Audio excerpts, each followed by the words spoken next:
Oke, Assalamualaikum warahmatullahi wabarakatuh.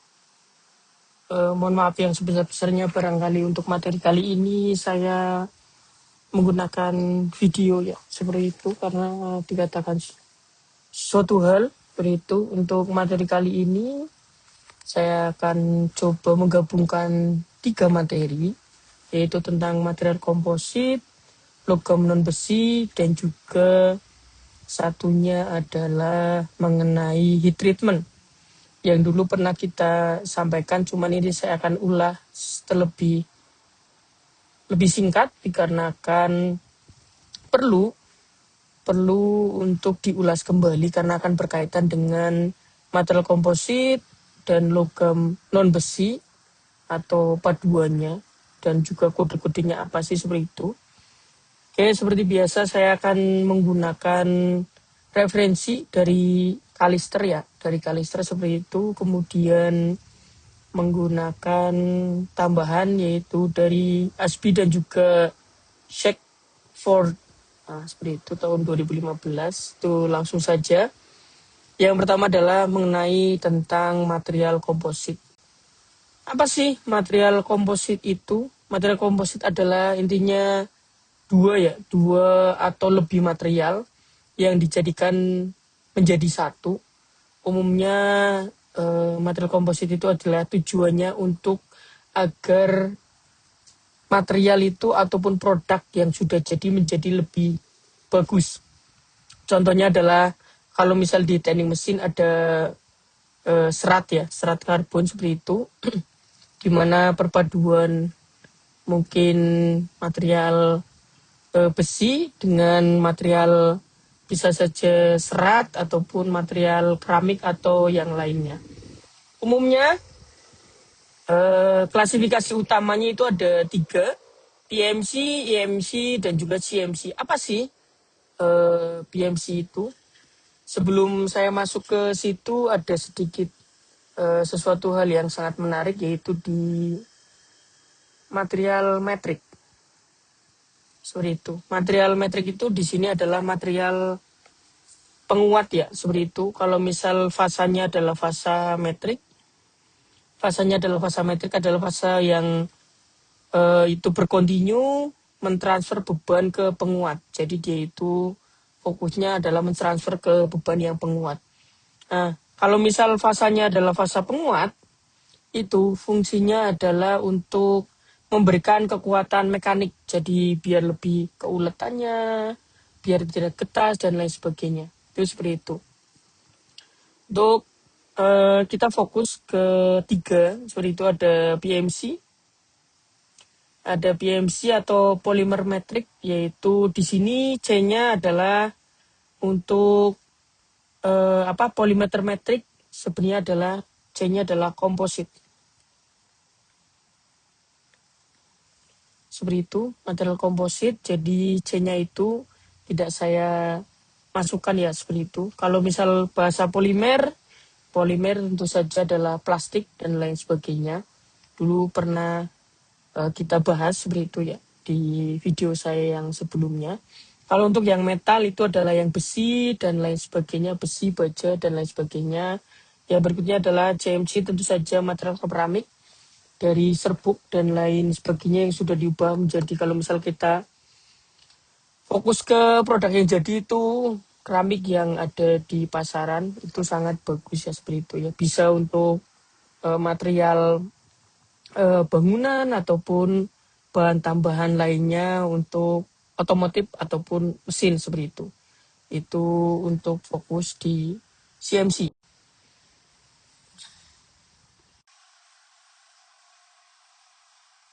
Untuk yang berikutnya adalah CMC seperti itu.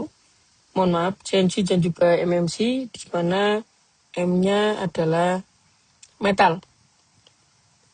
Metrik metal komposit yaitu. Itu paduan misal contoh kayak aluminium, titanium, dan sebagainya, yang dia punya tahan temperatur lebih tinggi ya dibanding dengan yang sebelumnya, PMC seperti itu. Jadi dia lebih bagus karena apa, kemudian kalau misal contoh kecil ada aluminium, dia bisa sampai menahan di bawah 700 derajat Celcius itu bagus seperti itu ya. Jadi dia bisa tahan temperatur lebih tinggi dan juga korosi dan lain sebagainya. Aplikasinya biasanya pada komponen mesin ataupun rem cakram yang tadi saya sampaikan seperti itu. Misal contoh komponen mesin perpaduan antara baja dengan aluminium ataupun bisa saja yang lainnya yang membutuhkan kuat, terus kemudian aluminiumnya tahan terhadap karat dan juga ringan. Nah, seperti itu. Jadi juga rem cakram itu contoh kecilnya.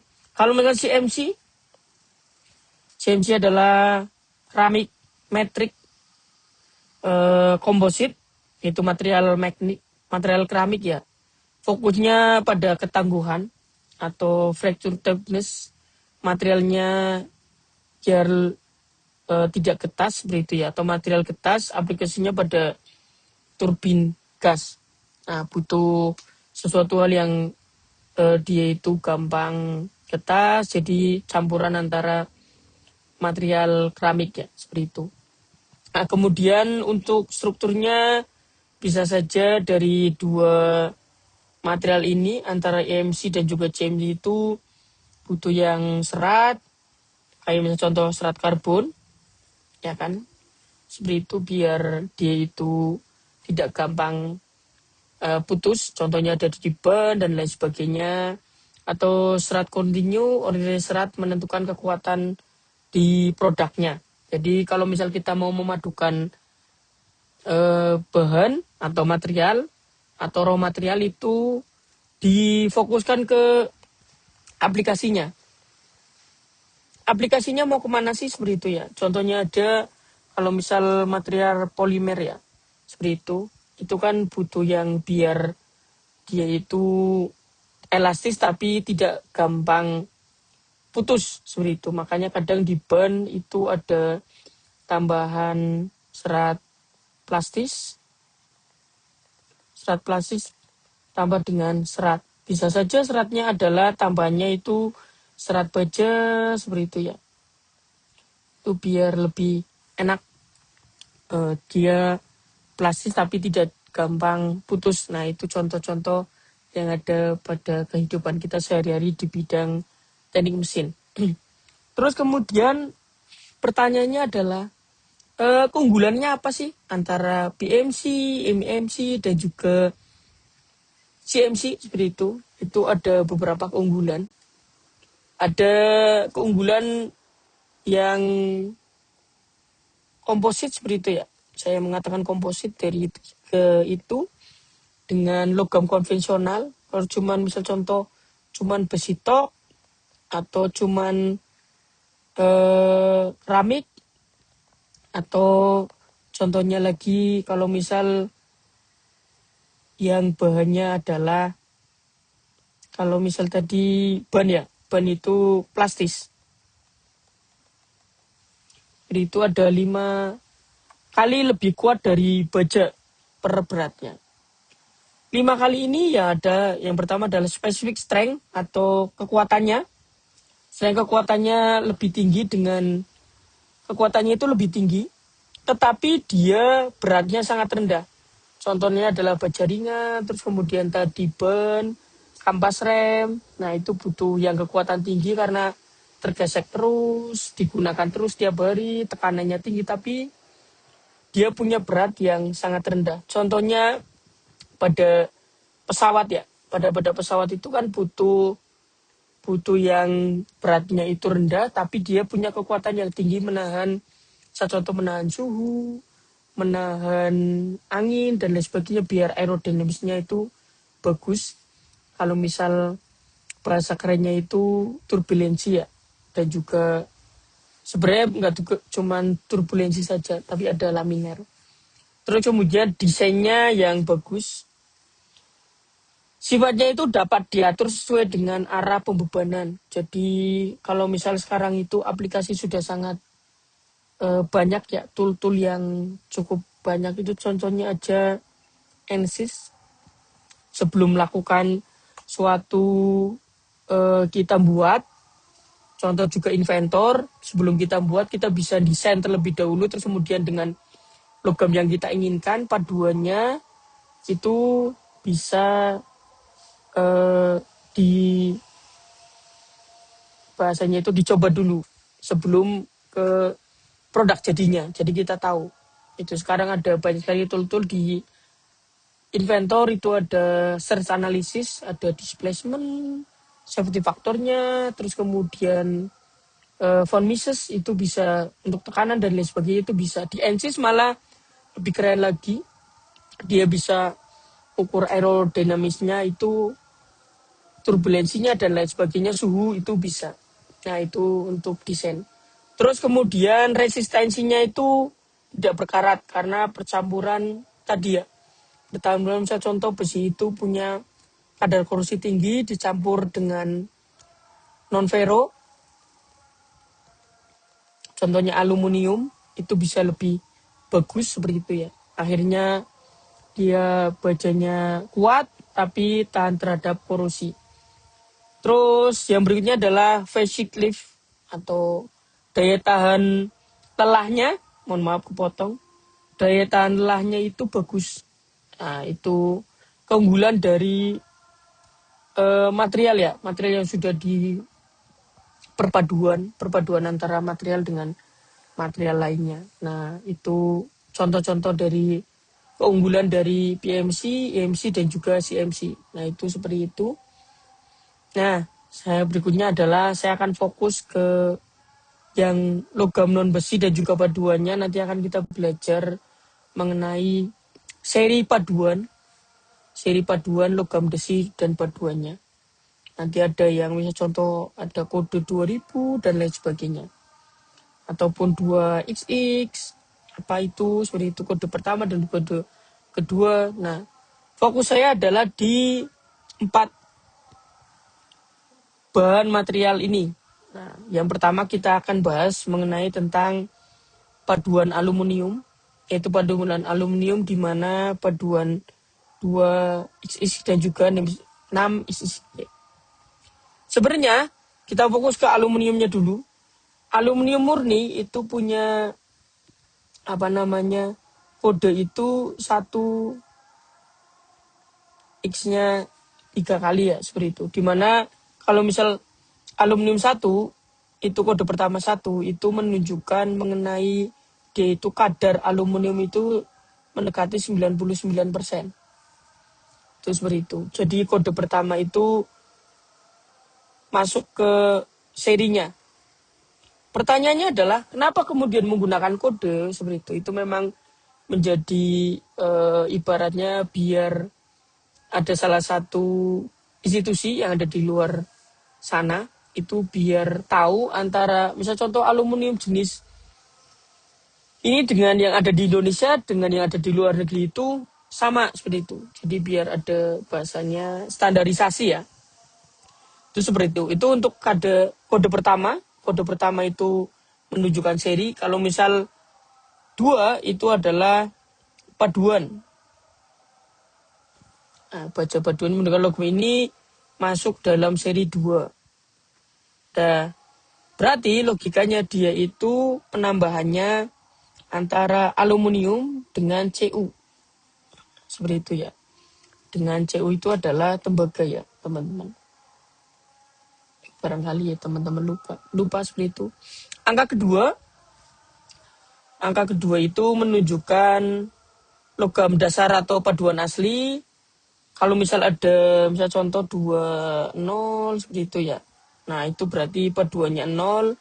Kalau misal ada serinya seperti itu berarti misal contoh serinya 1 sampai dengan 9. 1 sampai 9 itu berarti dia ada modifikasi khusus. Nah ini untuk kode kedua, dia ada modifikasi khusus, misalnya contoh penambahan bahan kimia. Nah, komposisi kimianya ditambahin seperti itu biar lebih bagus. Kalau misal kode ketiga dengan kode keempat, misal contoh ada yang 2126, misal contoh ya, biar enak aja. Itu paduan spesifik dalam seri. Biasanya ini tergantung dari serinya. Seperti itu. Nah, yang lebih keren lagi itu kalau misal ada penambahan, sekarang itu ada penambahan misal contoh strip T. Nah, berarti logikanya dia itu penambahannya nanti ada dia paduan aluminium ini itu dia itu ada penambahan mengenai di tempering. Nah, habis ini kita akan belajar, setelah ini selesai kita akan belajar mengenai itu.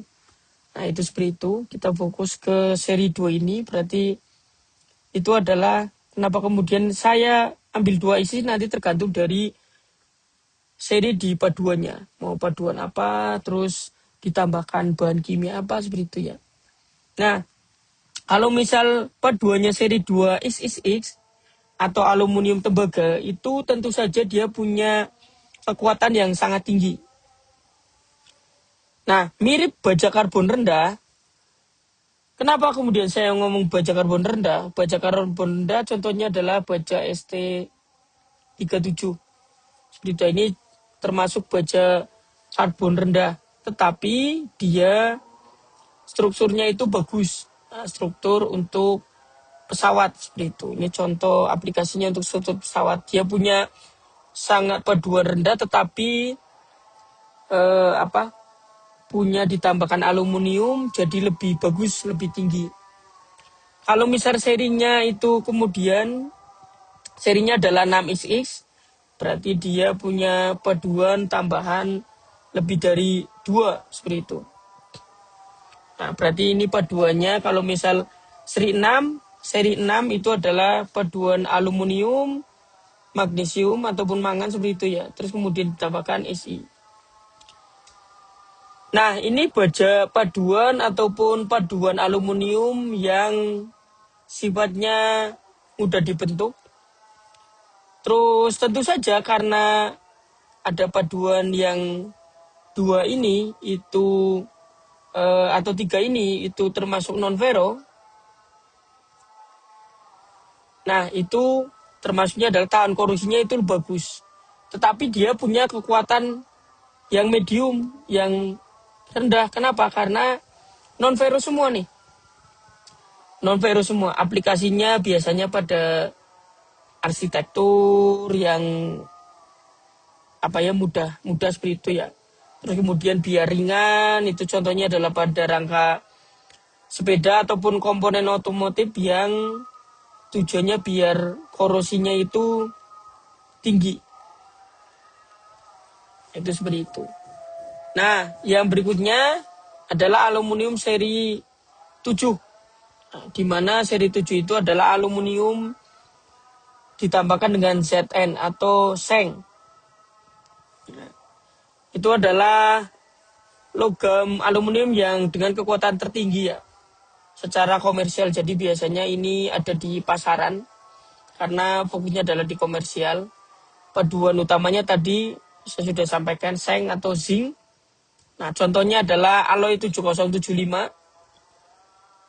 Itu standarnya untuk kedirgantaraan atau biasa kedirgantaraan itu untuk pesawat. Komponen-komponen pesawat yang membutuhkan fokusnya bagus, tapi biar dia itu tahan terhadap korosi dan lain-lain. Ini perpaduan. Kekuatan tariknya sampai 570 atau 570 megapaksal. Struktur aplikasinya pada struktur utama sayap pesawat yang membutuhkan geraknya lebih bagus, lebih ringan, tapi dia tahan terhadap korosi karena nantinya akan terkena panas ataupun terkena udara yang ekstrim seperti itu ya. Jadi butuh yang ringan tapi dia kuat seperti itu. Ataupun peralatan militer sekarang juga banyak seperti itu. Nah, aluminium itu kenapa kemudian banyak dipakai? Karena mudah didapat ya. Strength juga lumayan dan juga superior untuk transportasi. Kebanyakan paduan-paduan kayak misal contoh piston itu pasti ada paduan aluminiumnya seperti itu. Banyak untuk otomotif itu biasanya aluminiumnya itu banyak paduannya. Bahkan untuk Kayak misal contoh kita pengecoran logam untuk nggak cuma di otomotif ya, nggak cuma di otomotif, di kelistrikan juga banyak menggunakan part-part itu menggunakan paduan aluminium seperti itu. Nah, itu tadi untuk aluminium. Kemudian adalah paduan tembaga atau CU ya. Biasa saja paduan tembaga itu ditambahkan dengan kuningan atau bahasa kerennya itu brass. Paduan CU bisa juga ditambahkan dengan seng karena butuh, kita tahu sendiri kalau misal CU ditambahkan dengan seng itu jadi kuningan itu jadi lebih lunak ya, lebih lunak, lebih bagus karena nanti tampilannya tahan korosi. Terus kemudian seperti gambar yang ada di samping kiri itu tahan korosinya bagus, nanti lebih estetika, warnanya lebih mengkilap. Aplikasinya bisa ada di alat musik, perhiasan-perhiasan yang berbentuk kuningan, kadang ada juga yang model-model perhiasan untuk nggak pengganti emas ya, tapi warnanya lebih mirip emas seperti itu ya. Nah, terus kemudian katup air yang kita tahu biar tahan terhadap korosi, yaitu seperti itu. Yang berikutnya adalah perunggu, itu paduan CU dan juga timah, bisa juga tambahi aluminium dan juga SI. Ini lebih keras dan kuat dari kuningan. Nah, ini biasanya untuk aplikasi untuk bantalan kereta api ya seperti itu, ataupun baling-baling kapal yang butuh sesuatu hal yang tahan korosi dan juga lebih kuat. Nah, kita tahu baling-baling kapal itu yang ada di bawah kan butuh korosinya karena untuk mutar ya, untuk mutar, terus kemudian tahan korosnya harus cukup tinggi, makanya dibutuhkan bahan tambahan yang kadar korosinya itu tinggi. Salah satunya adalah aluminium dan juga timah seperti itu. Itu contoh yang ada di teknik mesin ya. Teknik mesin itu seperti itu. Yang berikutnya adalah ini titanium dan juga super alloy. Ini kalau misal titanium itu kita tahu sendiri sekarang lagi ngetren di handphone ya. Di handphone itu butuh kadang sekarang ngetrennya adalah dia punya kekuatannya lebih besar dari baja, ya kan? Kekuatan lebih besar dari baja, tetapi lebih ringan. Nah, ini untuk tentu saja korosinya yang luar biasa. Makanya sekarang kalau misal contoh dulu digunakannya untuk komponen-komponen mesin jet. Tapi sekarang sudah mulai merambah ke, saya contoh ke handphone ya. Sekarang handphone itu banyak menggunakan yang seperti itu. Bahannya titanium ataupun perhiasan kadang juga ada yang custom menggunakan titanium. Itu untuk titanium. Jadi kalau misal dulu itu karena sulit didapat biasanya, makanya terus harganya juga mahal, makanya digunakan untuk komponen-komponen dirgantara, itu untuk komponen mesin jet. Tapi sekarang sudah mulai merambah ke komersial yang lebih luas lagi karena perkembangan zaman dan juga tentu saja teknologi untuk membuat part-part yang lebih kecil ataupun untuk yang lainnya itu sudah ada. Nah, yang berikutnya adalah super alloy, paduan berbasis nikel dan juga kobalt, yaitu dia mampu bekerja pada temperatur titik leburnya. Nah, titik leburnya itu bisa contoh 3000, dia bisa menahan itu. Titik leburnya tanpa melalui deformasi ya, seperti itu. Ini untuk keunggulan dari super alloy, biasanya perpaduan, tapi paduannya basisnya itu nikel. Nanti dipadukan dengan paduan-paduan yang lain dan juga dia bisa juga melalui proses induksi, bisa melalui annealing dan lain sebagainya. Yang di sini itu fokusnya adalah ke heat treatment. Jadi dia ditempa dalam suhu tertentu, bisa dipanaskan ataupun didinginkan secara paksa. Aplikasinya adalah ini, mesin jet, pembangkit listrik, reaktor nuklir, dan juga implan. Intinya butuh sesuatu hal yang bisa menahan sampai titik leburnya tapi dia nggak lebur. Nah, biasanya kalau misalnya contoh aluminium misalnya contoh 700 derajat itu dia sudah lebur, tapi kalau misal nikel itu bisa tertahan seperti itu ya, paling cuma merah seperti itu ya, merah padam. Nah itu contoh. Nah dari semua paduan ini, seri paduan non besi ini ataupun besi itu puncak dari semua aplikasinya itu rekayasa material itu ada di turbin mesin jet modern ya. Tahu sendiri sekarang itu sedang gencar-gencarnya sebuah negara itu membuat turbin mesin jet ataupun rudal dan lain sebagainya. Itu ternyata adalah perpaduan antara titanium dengan nikel super alloy. Jadi kalau misal dulu belum ada penemuan yang seperti itu, mereka fokusnya ya titanium saja. Terus sekarang karena ada rekayasa material, terus teknologi semakin maju. Nah, itu perpaduan antara titanium dan nikel super alloy. Dia bisa menahan gaya sentrifugal tekuk ya. Gaya sentrifugal, gaya tekuk, dan juga bisa menahan suhu di atas 1000 derajat Celcius. Jadi secara terus-menerus. Terus dia punya kekuatan juga, kekuatan yang tinggi tapi dia ringan. Nah, ini sangat dibutuhkan untuk material-material ataupun aplikasi pada turbin mesin jet yang bisa biar melaju di apa namanya ya, bahasanya itu bisa seperti kekuatan suara. Nah, dia ketika melaju itu suaranya bisa tertinggal ya seperti itu. Nah suaranya itu butuh seperti itu adalah puncak rekayasa material perpaduan antara titanium dan juga super alloy.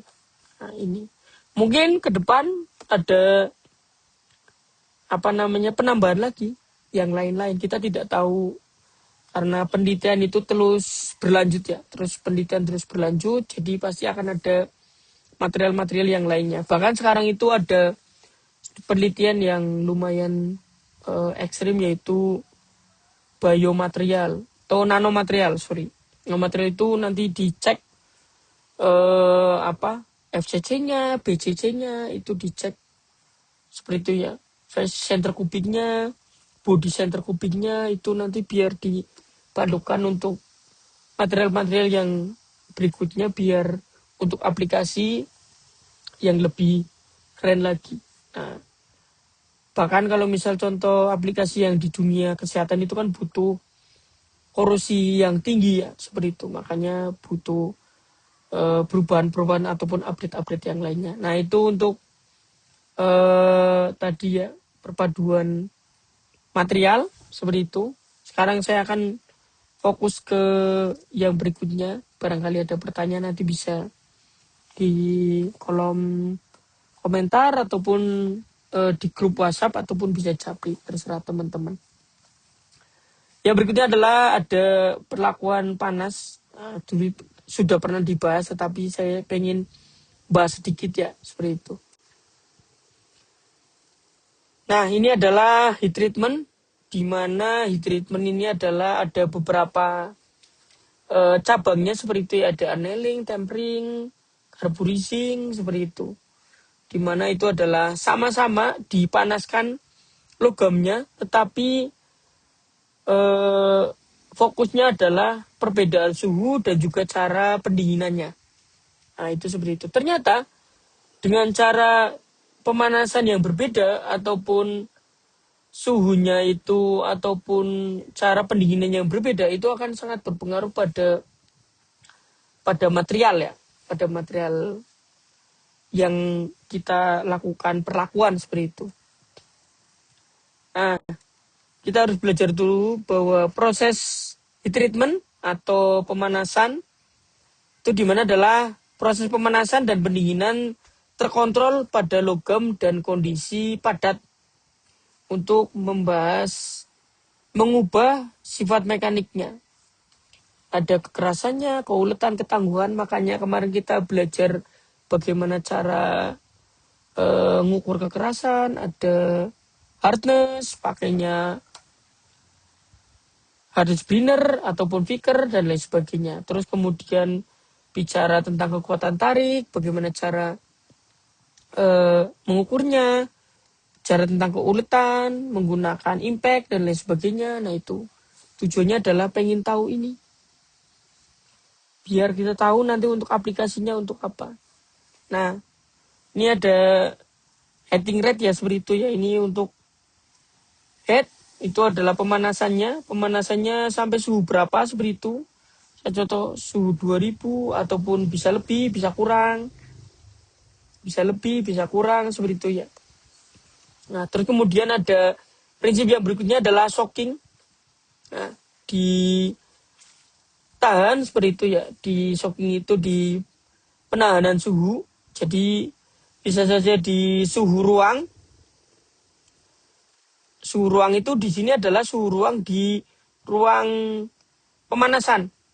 Biasanya ruang pemanasan ini pakainya alatnya adalah bisa dapur induksi.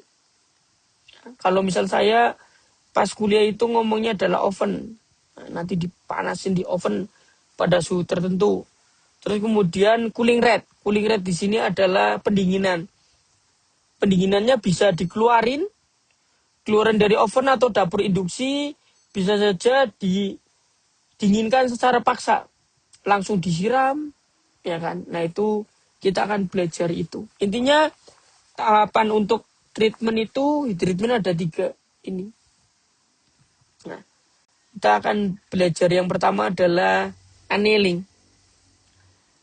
Annealing di sini adalah pemanasan lalu pendinginan sangat lambat di dalam tungku. Tadi saya ngomong tungku induksi ataupun bahasa kerennya oven. Berapa sih suhu untuk annealing? Suhu untuk annealing adalah sekitar 700 derajat Celcius sampai 900 derajat Celcius. Terus dipanaskan sampai suhu 700 tergantung 900. Seperti itu ya. Tergantung bagaimana teman-teman pengennya. Mau 700 atau 800 sampai intinya kalau misal suhu dipanaskan di dalam ruang induksi, ruang oven itu 700 sampai 900 derajat Celcius itu annealing. Nah, terus kemudian didinginkan. Iya benar, didinginkan secara perlahan. Didinginkan secara perlahannya gimana? Tungkunya itu dimatiin, tapi dia masih di dalam ovennya.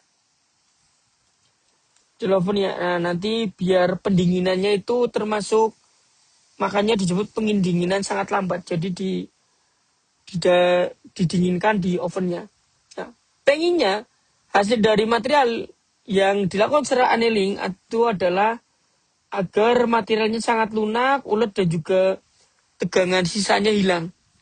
Dulu kita pernah belajar tegangan dan juga regangan. Jadi biar tegangan itu apa, regangan itu apa, nanti teman-teman bisa cek kembali ya. Itu intinya panjang. Ketika di panjang itu tegangannya. Seperti itu ya. Itu disebut annealing. Apa sih yang dipanaskan? Bisa saja baja ataupun baja paduan. Saya ngomong baja dan baja paduan ya. Karena kalau misal menggunakan dipanaskan sampai 700 derajat Celcius pakai non-ferro itu belum bisa. Karena non-ferro itu rata-rata 700. Contoh aluminium saja itu 700 sudah meleleh. Kalau misal aluminium ditaruh di situ ya nanti akhirnya meleleh. Nanti bukan annealing namanya. Namanya adalah pengecoran logam ya, seperti itu. Makanya saya ngomong baja atau besi itu atau baja paduan. Nah, itu seperti itu. Itu disebut annealing. Nah, heat treatment itu gimana sih? Sorry saya lupa ya. Heat treatment itu nanti ada kayak semacam oven pada bentuk oven lah. bentuk itu atau dapur induksi ataupun tungku kayak gitu ya. Cuman dia terbuat dari material yang menahan lebih dari suhu ini. Bisa contoh bisa menahan suhu sampai 2000 derajat Celcius kayak gitu. Ya dia nanti material itu dimasukkan ke situ. Nah, itu seperti itu. Yang berikutnya adalah normalizing, di mana dipanasin lalu didinginkan di udara terbuka. Nah, kalau misal annealing itu tadi didinginkannya di dalam oven, kalau misal normalizing itu di udara terbuka. Jadi setelah dipanasin nanti dikeluarin, ya kan, dikeluarin secara paksa, ditaruh di udara terbuka. Intinya jangan di dalam ovennya atau di dalam tungku atau di dalam dapur induksi. Berapa sih untuk normalizing? Kalau misal normalizing itu 800 sampai 950 derajat Celcius. Nah, jadi kalau misal nanti kalian ngomong normalizing itu titik suhunya, pemanasannya itu 800 sampai 950 Celcius. Kemudian nanti kalau misal sudah sampai suhu itu nanti dikeluarin. Nah, itu seperti itu.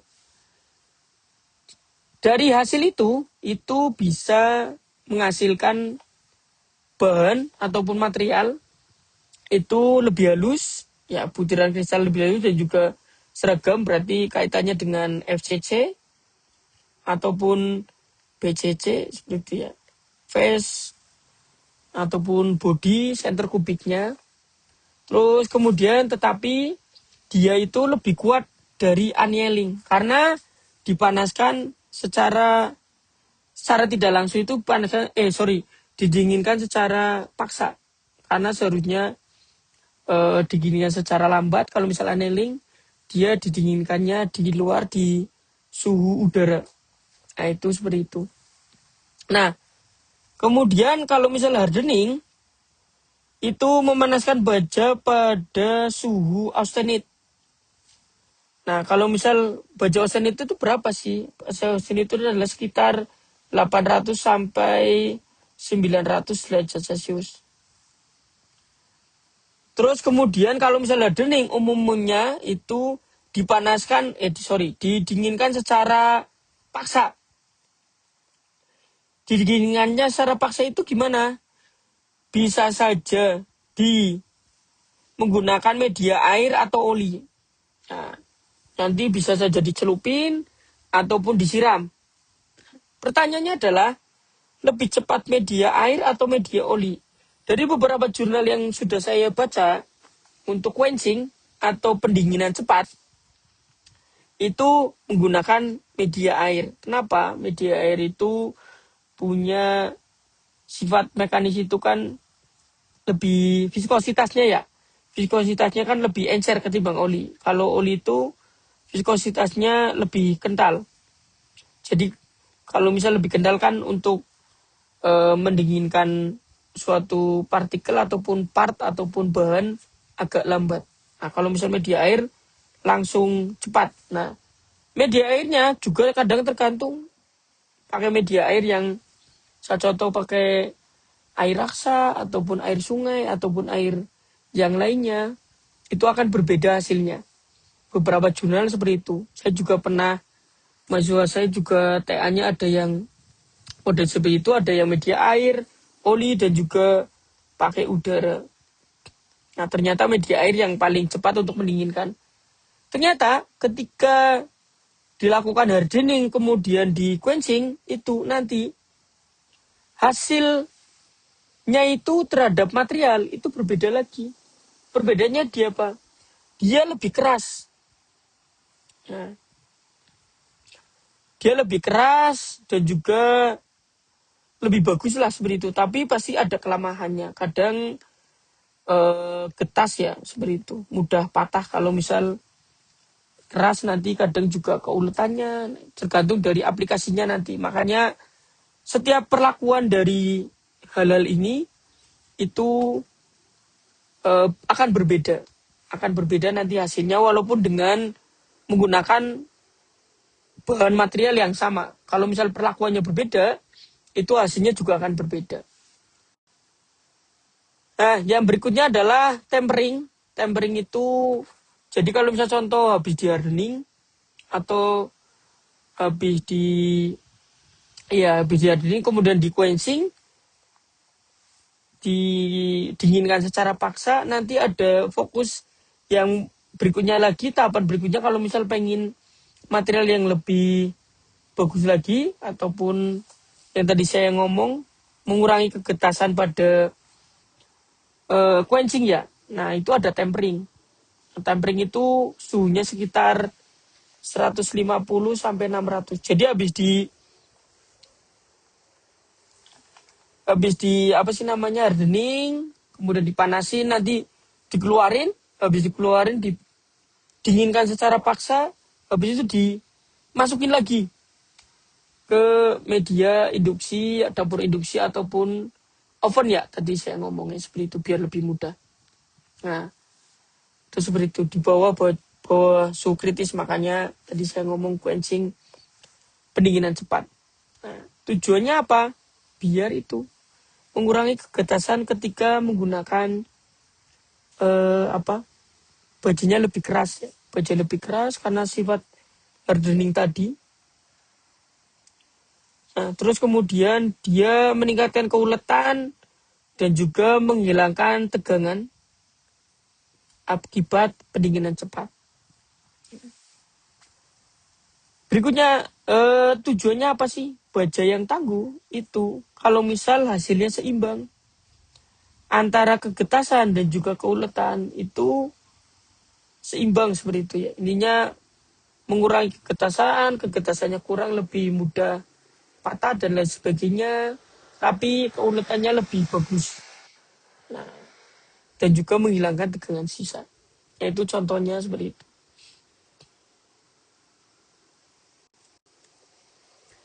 Ini contohnya yang efek tempering ya. Efek tempering seperti itu pada kekerasan. Contohnya adalah ini 60 hebelnya seperti itu ya, kekerasannya seperti itu ya. HRC-nya seperti itu. Jadi setelah quenching jadi lebih bagus seperti itu ya. Jadi kalau misal seiring meningkatnya suhu tempering, nah itu hardness-nya itu kekerasannya itu menurun, tapi ketangguhannya itu lebih meningkat. Ini tadi saya ngomong bahwa sekitar 100 ya, 150 sampai dengan 600 itu. Nah, ini contoh kalau misal tempering temperaturnya, dia akhirnya kekerasannya itu menurun. Nah, tapi jadi dia lebih tangguh. Pertanyaannya lagi, kalau misal berarti dipanasin terus habis di quenching, di tempering lagi, gimana ya? Pasti akan ada efek sampingnya. Jadi makanya tadi untuk tempering ada batasan suhunya seperti itu. Itu seperti itu. Oke. Nah, ini ada diagram TTT seperti itu ya. Atau time temperature transformation dan laju pendinginan. Nah, ini di sebelah ada austenit, yaitu suhunya. Ini suhu austenit itu sekitar 900 sampai 1200 ya. Saya buat ini jadi lebih bagus seperti itu. Nanti akan fungsinya ini gambarnya. Gambar ketika di foto mikro, itu tergantung nanti aplikasinya mau kemana. Jadi ada alat yang untuk biar mengetahui ketika di logam itu di foto bagaimana, namanya foto mikro. Kalau misal yang lainnya, kalau misal kayak uji tarik ataupun uji tekan kan kita tidak tahu ya. Tidak tahu hasilnya gimana. Tapi kalau misal contoh foto mikro kita akan tahu austenitnya ataupun yang lainnya itu menghasilkan struktur yang bagaimana. Nanti biar tahu austenitnya seperti itu. Itu mungkin materi dari saya. Barangkali ada kesalahan, saya mohon maaf yang sebesar-besarnya. Ini materi kita yang terakhir dan jangan lupa untuk tugasnya seperti itu ya, dan juga untuk UAS. Terima kasih. Barangkali ada pertanyaan bisa nanti untuk